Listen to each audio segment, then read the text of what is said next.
Hai, ini gue Gustiawan. Di sini kita akan ngobrol tentang manajemen risiko, di mana hal ini dapat membantu perusahaan menghemat pengeluaran sekaligus melindungi masa depan. Sebab rencana manajemen risiko yang tepat akan membantu perusahaan menetapkan prosedur untuk meminimalisir dampak negatif serta mengatasi ancaman tersebut. Hari ini gue mengundang lagi kawan kita Vido Faki juga Nisa karena ada sebuah survei yang membahas tentang pentingnya manajemen risiko dalam dunia perbankan. Gue memutuskan untuk membahas tema ini di Ruang Kata. Di sini kita akan membicarakan pentingnya manajemen risiko terhadap dunia perbankan dan bagaimana cara menerapkannya. Inilah Ruang Kata. Oke, balik lagi di acara gue di Ruang Kata bersama gue Gustiawan. Kali ini gue dampingin rekan-rekan gue nih. Ada yang pertama ada Nisa, yang kedua ada Vido, dan ada Mas Faki nih yang tadinya dari dulu nggak ada perubahan. Bisa masuk gini. Ngomong nih, terutama Vido ya, nih kenapa sih lu gue udah ngatur jadwal kan udah beberapa minggu yang lalu, tapi kayak lu sibuk banget nih, susah banget nih kalau di acara gue nih. Ada apa sih? Biasa Rogi, gimana ya namanya pekerja kita ya. Jadi agak sulit ngatur waktunya gitu dari pagi sampai malam udah kayak Bang Toi gitu. Jadi udah sering wanita karir ya sih. gitu.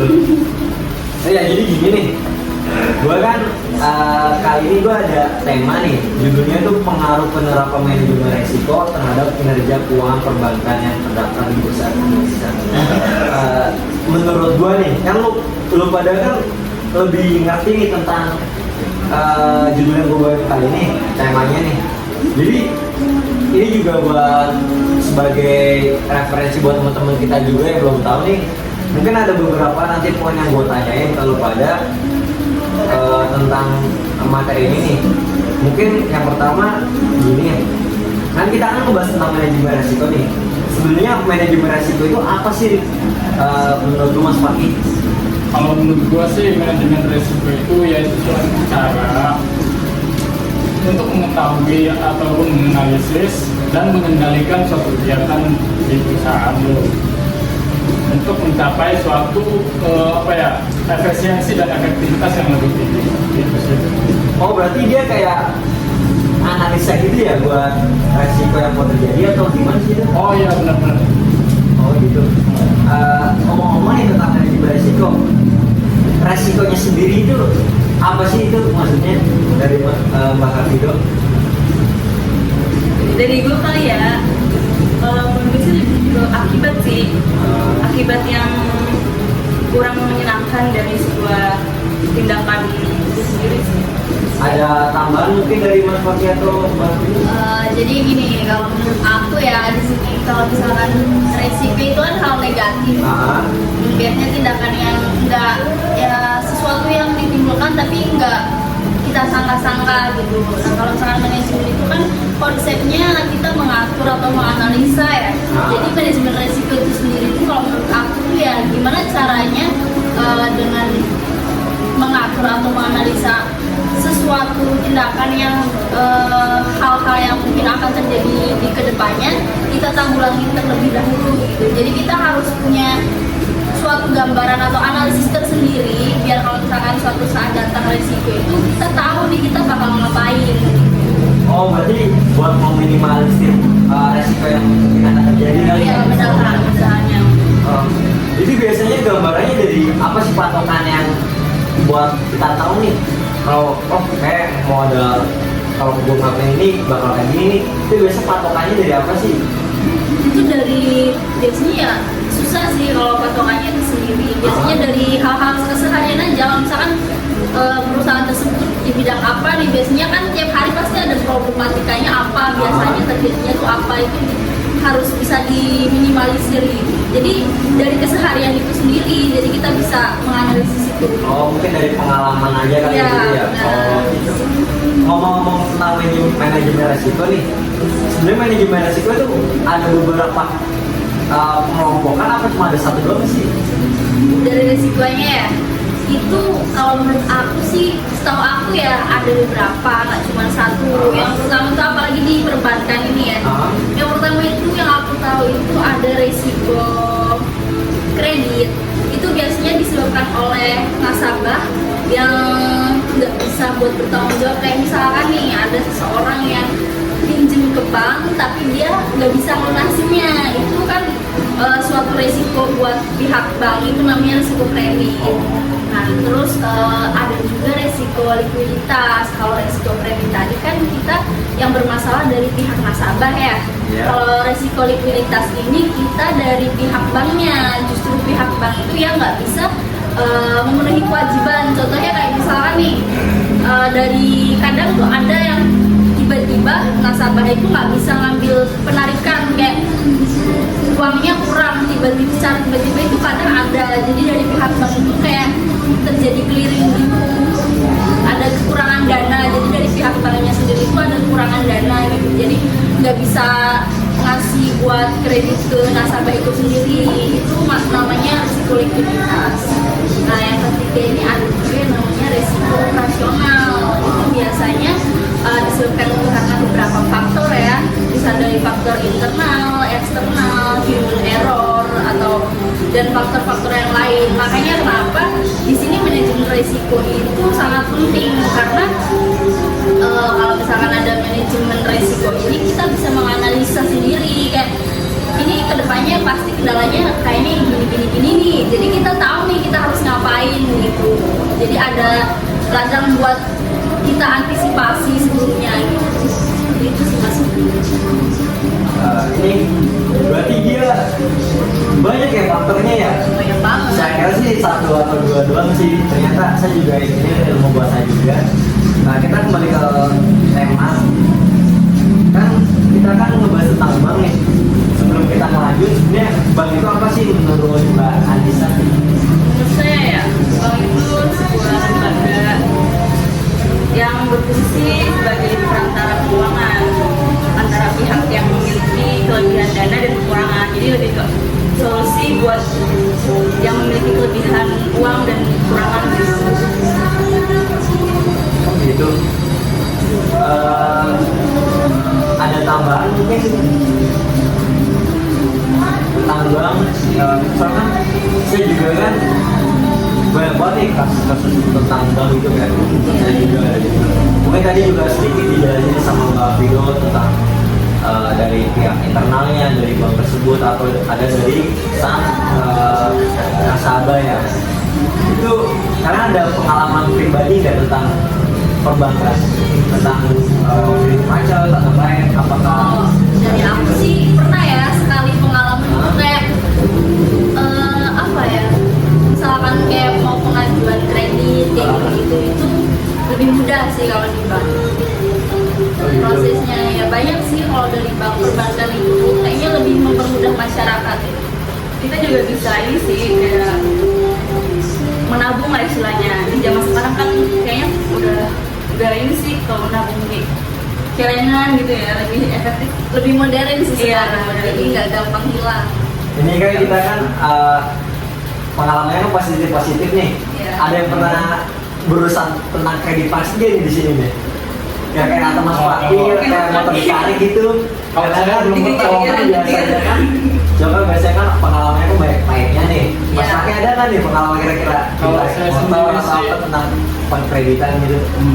Kalau saya sendiri sih belum pernah ya mulai kredit. Bukannya gua sombong ya, tapi emang kalian berbau kredit itu gua belum pernah kayak motor apa. Wajib. Berarti kalau apa-apa belinya kayak segitu ya? Iya. Mantap. Keren. Lanjut nih kembali ke tema lagi. Faktor apa aja sih yang berpengaruh terhadap kinerja keuangan bank itu buat Mbak Nisa? Kira-kira apa itu? Yang pertama mungkin melemahnya nilai tukar rupiah, terus lemahnya kondisi internal bank itu sendiri gitu. Oh gitu ya, berarti ada banyak faktor ya? Berarti inflasi juga termasuk ya? Iya betul. Oh, kalau cara ngukurnya itu gimana sih? Kan kita kan bank kan pasti punya keuntungan dong, ya kan? Cara untuk kita mengukur, mengetahui keuntungan bank tersebut itu gimana sih menurut Mas Fakih? Kalau untuk mengukurnya gua ada beberapa rasio ya. Ada salah satunya yaitu ada ROA ataupun return on asset. Return on asset itu seperti misalnya nih, Mas Ogi mau beli sahamnya, akan kita cerita di Bursa Efek. Mas Ogi mau beli saham. Jadi ada dua indikator analisis yang harus Mas Ogi lakukan. Seperti analisis teknikal, terus analisis fundamental. Nah, analisis teknikal ini yang kayak itu loh, yang trading gitu kan, chart gitu. Terus ada fundamental. Nah, fundamental ini ada beberapa indikator penting. Salah satunya yaitu ROA dan ROE. ROA ini adalah rasio yang apabila tinggi, semakin tinggi rasio ROA ini, maka perusahaan itu semakin bagus gitu. Terus ada juga ROE. ROE adalah laba bersih dibagi dengan ekuitas atau utang. Jadi kalau ini kebalikannya ya, kalau ROE itu semakin kecil rasionya, maka perusahaan itu semakin bagus. Misalnya nih, Bang Ogi buka usaha, misalnya modalnya ada 1M, terus utangnya misalnya kita taruh 900 juta lah. Nah, gimana menurut Ogi? Itu bagus apa enggak? Aduh, kurang sih, motivasi kurang bagus sih. Ya, betul. Jadi misalnya terjadi apa-apa ya, amit-amit ya, terjadi apa-apa pada perusahaan tersebut, kan kita harus bayar tuh utangnya tuh. Iya. 900 juta. Nggak bisa dong buat nutupin aset kita gitu. Gitu sih menurut saya. Berarti itu juga sebagai acuan buat ini ya, buat nentuin untungnya. Berdampak pula berarti. Ngomong-ngomong nih tentang resikonya sendiri itu apa sih, itu maksudnya dari Mbak Hafido? Dari gue kali ya, menurut sih akibat sih, akibat yang kurang menyenangkan dari sebuah tindakan itu sendiri sih. Ada tambahan mungkin dari Mas Fakih atau Mbak Hafido? Jadi gini, kalau menurut aku ya di sini kalau misalkan resiko itu kan hal negatif. Biasanya tindakan yang enggak ya, sesuatu yang ditimbulkan tapi enggak kita sangka-sangka gitu. Nah, kalau misalkan manajemen itu kan konsepnya kita mengatur atau menganalisa ya. Jadi manajemen resiko itu sendiri itu kalau menurut aku ya gimana caranya dengan mengatur atau menganalisa sesuatu tindakan yang hal-hal yang mungkin akan terjadi di kedepannya kita tanggulangi terlebih dahulu gitu. Jadi kita harus punya suatu gambaran atau analisis tersendiri biar kalau misalkan suatu saat datang resiko itu kita tahu nih kita bakal ngapain. Oh, berarti buat meminimalisir resiko yang mungkin akan terjadi kali ya? Iya, benar-benarnya. Jadi biasanya gambarannya dari apa sih patokan yang buat kita tahu nih kalau kayak mau ada, kalau gue ngelakuin ini bakal kayak gini nih, itu biasa patokannya dari apa sih? Itu dari biasanya ya susah sih kalau patokannya itu sendiri. Biasanya dari hal-hal keseharian aja. Kalau misalkan perusahaan tersebut di bidang apa nih, biasanya kan tiap hari pasti ada problematikanya apa, biasanya terjadinya tuh apa, itu harus bisa diminimalisir gitu. Jadi dari keseharian itu sendiri, jadi kita bisa menganalisis itu. Oh, mungkin dari pengalaman aja kan Ya, gitu ya. Oh, gitu. Ngomong-ngomong tentang manajemen resiko nih, sebenarnya manajemen resiko itu ada beberapa pengelompokan apa cuma ada satu doang sih? Dari resikonya ya, itu kalau menurut aku sih, setahu aku ya ada beberapa, nggak cuma satu. Yang pertama itu apalagi di perbankan ini ya. Yang pertama itu yang aku tahu itu ada resiko kredit. Itu biasanya disebabkan oleh nasabah yang nggak bisa buat bertanggung jawab. Kayak misalkan nih ada seseorang yang pinjem ke bank tapi dia nggak bisa lunasinya, itu kan suatu resiko buat pihak bank, itu namanya resiko premi.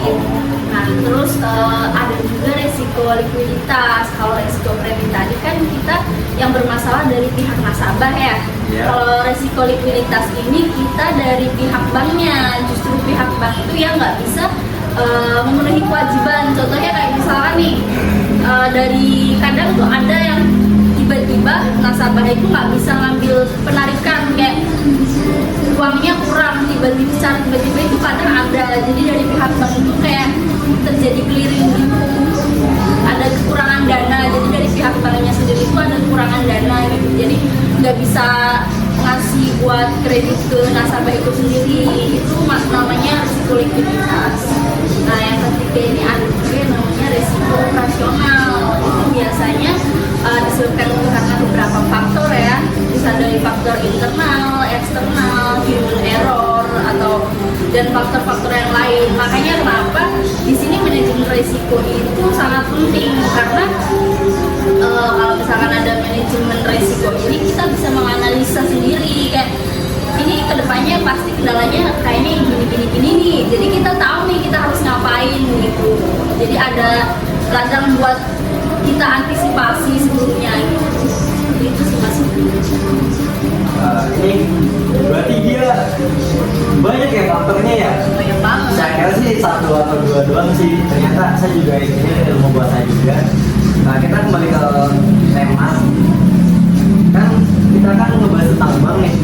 Sebelum kita lanjut, sebenarnya bank itu apa sih menurut Mbak Andisa? Menurut saya ya, bank itu sebuah lembaga yang berfungsi sebagai perantara keuangan antara pihak yang memiliki kelebihan dana dan kekurangan. Jadi lebih ke solusi buat yang memiliki kelebihan uang dan kekurangan gitu. Gitu. Ada tambahan mungkin tentang bank, misalkan saya juga kan banyak banget nih kasus-kasus tentang bank itu kan, saya juga ada juga. Mungkin tadi juga sedikit dijelasin sama Mbak Fido tentang dari pihak internalnya dari bank tersebut atau ada dari sang nasabah ya. Itu karena ada pengalaman pribadi nggak tentang perbankan, tentang kredit macet atau lain, apakah Dari aku sih pernah ya sekali pengalaman itu kayak apa ya, misalkan kayak mau pengajuan kredit kayak gitu itu lebih mudah sih kalau di bank. Prosesnya ya banyak sih kalau dari bank perbankan itu kayaknya lebih mempermudah masyarakat. Kita juga bisa ini sih kayak menabung lah istilahnya. Di zaman sekarang kan kayaknya udah ini sih kalau menabung di celengan gitu ya, lebih efektif. Lebih modern sih Iya, sekarang, modern. jadi nggak gampang hilang. ini kan kita kan pengalamannya kan positif nih. Iya. Ada yang pernah berurusan tentang kredit pasti nih di sini nih. Ya kayak kata Mas Fakir, kayak motor ditarik gitu. Kalau saya Kadang belum kan pernah. cowok kan biasanya kan, coba biasanya kan pengalamannya kan banyak pahitnya nih. Mas Iya. Fakir ada kan nih pengalaman kira-kira Kalau kita saya motor sendiri atau sih- apa tentang pengkreditan gitu. Kalau saya sendiri sih belum pernah ya yang namanya kredit. Bukannya gua sombong ya, tapi emang kalian berbau kredit itu gua belum pernah. Kayak motor apa. Wajib. Berarti kalau apa punya kayak segitu ya? Iya. Tidak. Keren. Lanjut nih ke balik ke tema lagi. Faktor apa aja sih yang berpengaruh terhadap kinerja keuangan bank itu buat Mbak Nisa? Kira-kira apa itu? Yang pertama mungkin melemahnya nilai tukar rupiah, terus lemahnya kondisi internal bank itu sendiri gitu. Oh gitu ya, berarti ada banyak faktor ya? Berarti inflasi juga termasuk ya? Iya betul. Oh, kalau cara ngukurnya itu gimana sih? Kan kita kan bank kan pasti punya keuntungan dong, ya kan? Cara untuk kita mengukur, mengetahui keuntungan bank tersebut itu gimana sih menurut Mas Fakih? Kalau untuk mengukurnya gua ada beberapa rasio ya. Ah. Salah satunya yaitu ada ROA ataupun return on asset. Return on asset itu seperti misalnya nih Mas Ogi mau beli saham yang akan kita di Bursa Efek. Mas Ogi mau beli saham. Jadi ada 2 indikator analisis yang harus Mas Ogi lakukan. Seperti analisis teknikal, terus analisis fundamental. Nah, analisis teknikal ini yang kayak itu loh, yang kredit gitu kan, satu gitu. Terus Jadi terus ada fundamental fundamental. Nah, fundamental ini ada beberapa indikator penting. Salah satunya yaitu ROA dan ROE. ROA ini adalah rasio yang apabila tinggi, semakin tinggi rasio ROA ini maka perusahaan itu semakin bagus. Gitu. Terus ada juga ROE.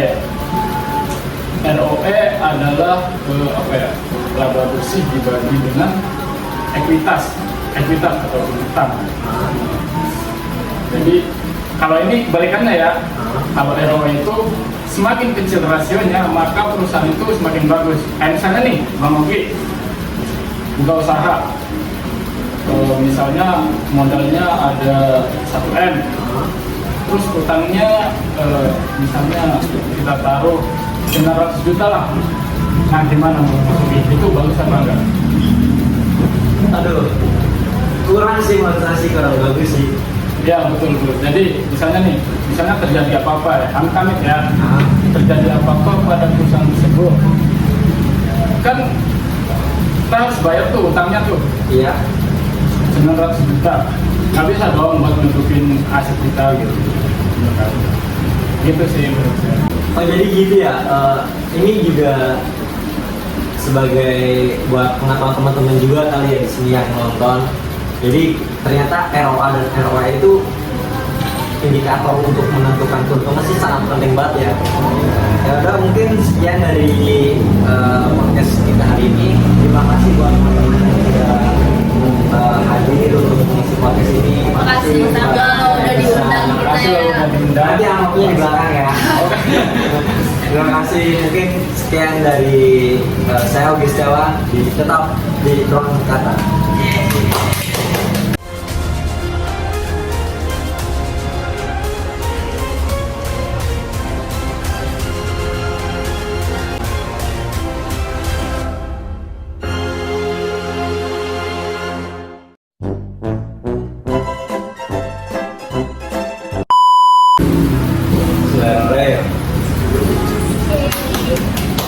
Akhirnya. Oke, kembali lagi sama Ya nggak apa-apa. Selamat datang di acara gua. Udah ya, kelar. Aji gua ngobrol. Nggak apa-apa. Berapa menit itu? Coba lihat, udah lama kayaknya. 14 menit. Mengetahui aku nggak Jangan lupa. oh ya Kita nikah